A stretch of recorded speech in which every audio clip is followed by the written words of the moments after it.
guys, welcome back to my channel, and today we have another video, and this will be a kind of DIY video. So yung gagawin natin ngayon is yung DIY lighting equipment for vlogs.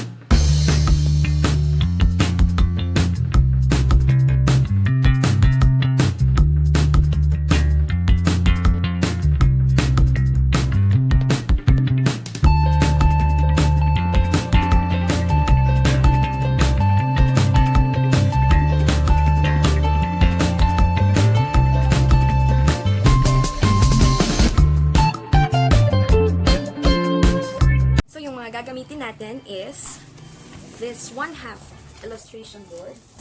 Kita pa ba ako? Oh my goodness.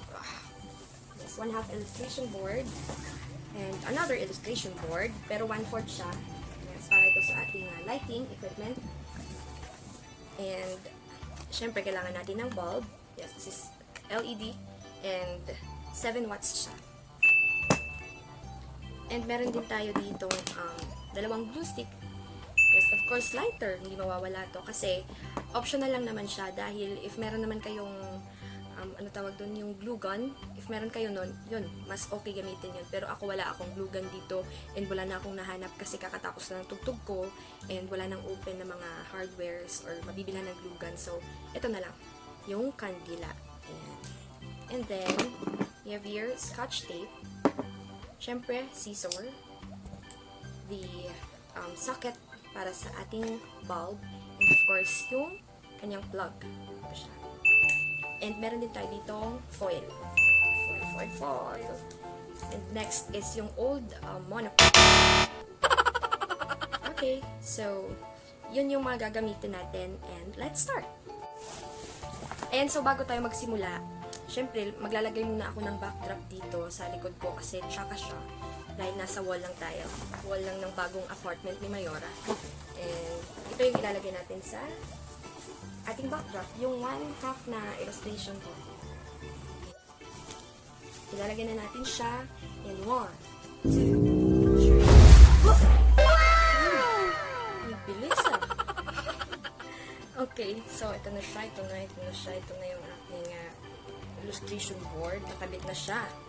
So, ngayon, gagawin na naman natin yung lighting natin.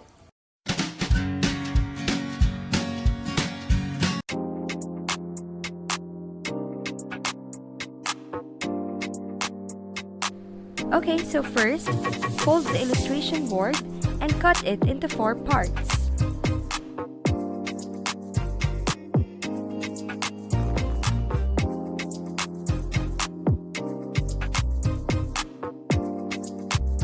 Next, cut it like a trapezoid shape.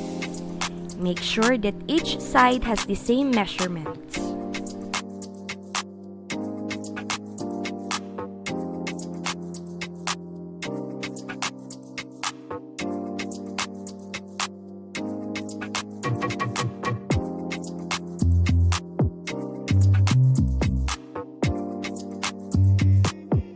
Okay, so for the back part, you can use any recyclable materials like this ice cream cap. Fit it in the tripod and cut.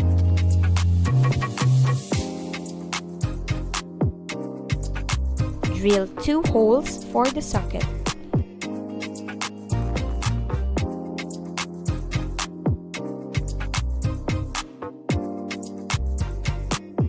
Oh, I'm sorry. The price tag bothers me.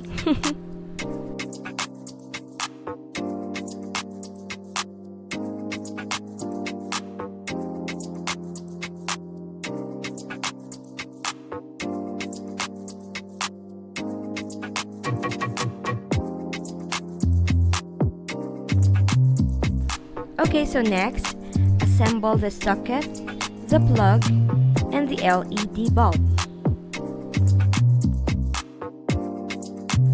Be careful in setting them up.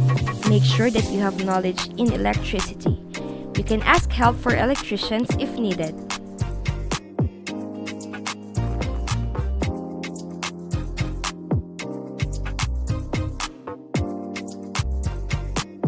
Let's try!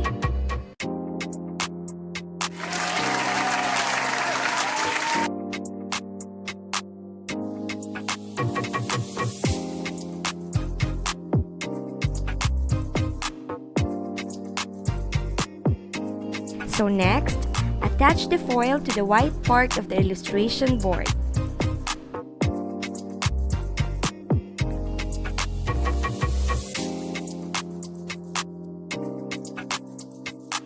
Anyway guys, I only spent $3 or 160 pesos in Philippine peso for all the materials that I used.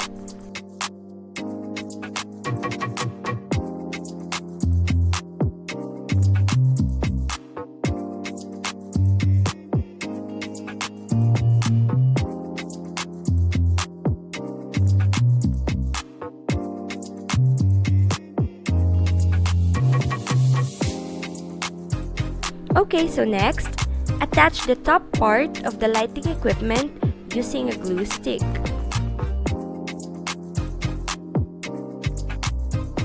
And lastly, set them all to form a trapezoidal box.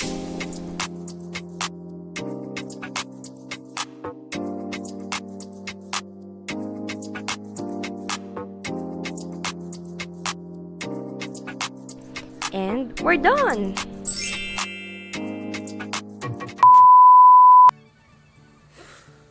Ayan, hello guys, and I'm back, and natapos ko na yung paggawa ko ng aking lighting equipment, and wala tayong gamit ngayon, and itry natin siya pag na-on kung ano yung magiging epekto niya sa ating vlogging setup.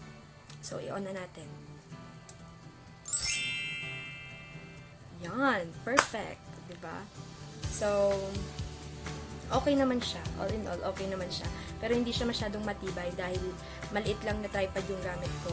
Kung gagawa kayo ng ganitong kind of lighting equipment na mura, yung gagamitin nyo is yung Gorilla Pad or yung mas okay kung tripod na mas mataas siya sa camera nyo.